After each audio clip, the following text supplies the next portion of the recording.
The history of all hitherto existing society is the history of class struggles.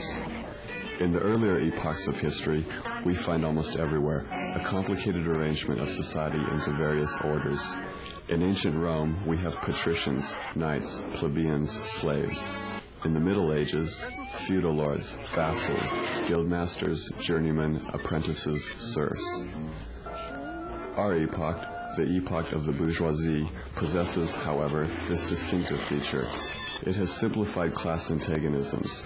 Society as a whole is more and more splitting up into two great hostile camps, into two great classes directly facing each other, bourgeoisie and proletariat. The bourgeoisie has at last, since the establishment of modern industry and of the world market, conquered for itself, in the modern representative state, exclusive political sway. The executive of the modern state is but a committee for managing the common affairs of the whole bourgeoisie. The bourgeoisie has stripped of its halo every occupation hitherto honored and looked up to with reverent awe. It has converted the physician, the lawyer, the priest, the poet, the scientist into its paid wage labor. It has left no other bond between people than naked self-interest, than callous cash payment. It has resolved personal worth into exchange value, and in place of the numberless, indefeasible chartered freedoms, has set up that single, unconscionable freedom, free trade. In one word for exploitation, veiled by religious and political illusions, it has substituted naked, shameless, direct, brutal exploitation. By freedom is meant, under the present bourgeois conditions of production, free trade, free selling and buying. The need of a constantly expanding market for its products chases the bourgeoisie over the whole surface of the globe. It must nestle everywhere, settle everywhere, establish connections everywhere. All old established national industries have been destroyed or are daily being destroyed. They are dislodged by new industries, whose introduction becomes a life and death question for all civilized nations. By industries that no longer work up indigenous raw material, but raw material drawn from the remotest zones. Industries whose products are consumed not only at home, but in every corner of the globe. In place of the old wants, satisfied by the production of the country, we find new wants, requiring for their satisfaction the products of distant lands and climes. It compels all nations on pain of extinction to adopt the bourgeois mode of production. It compels them to introduce what it calls civilization into their midst, i.e., to become bourgeois themselves. In a word, it creates a world after its own image. It has agglomerated population, centralized the means of production, and has concentrated property in a few hands. Subjection of nature's forces to man, machinery, application of chemistry to industry and agriculture, steam navigation, railways, electric telegraphs, clearing of whole continents for cultivation, canalization of rivers. What earlier century had even a presentiment that such productive forces slumbered in the lap of social labor?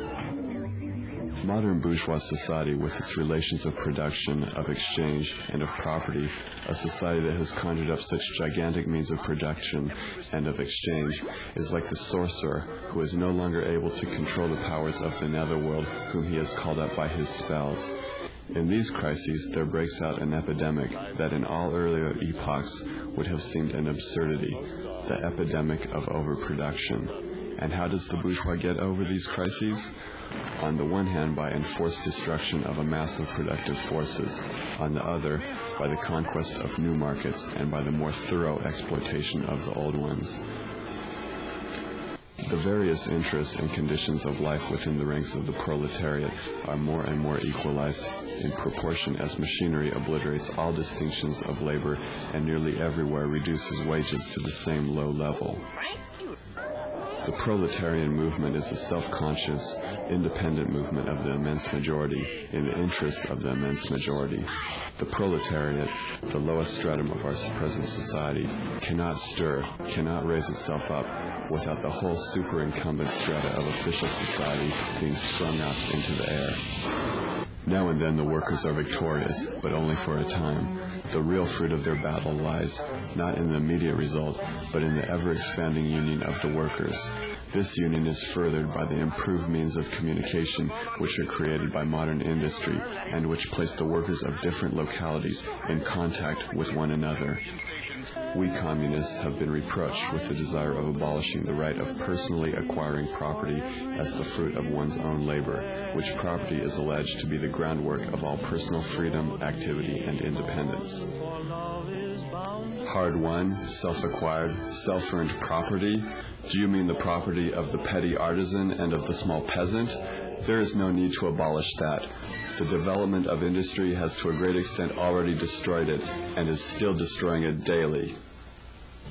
You are horrified at our intending to do away with private property, but in your existing society, private property is already done away with for 9/10 of the population. Its existence for the few is solely due to its non-existence in the hands of the 9/10.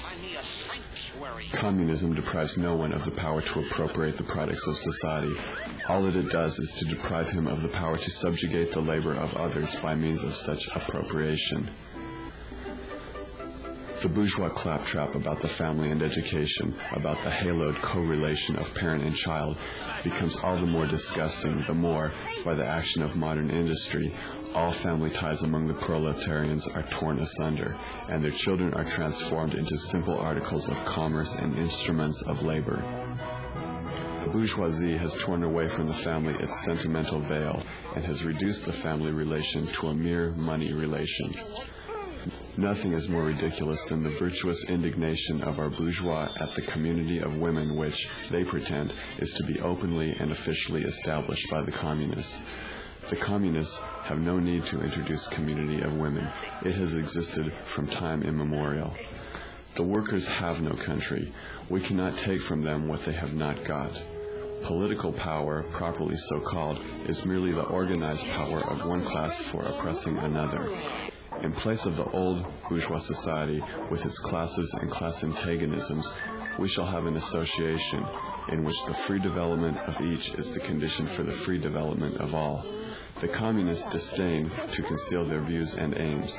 They openly declare that their ends can be attained only by the forcible overthrow of all existing social conditions.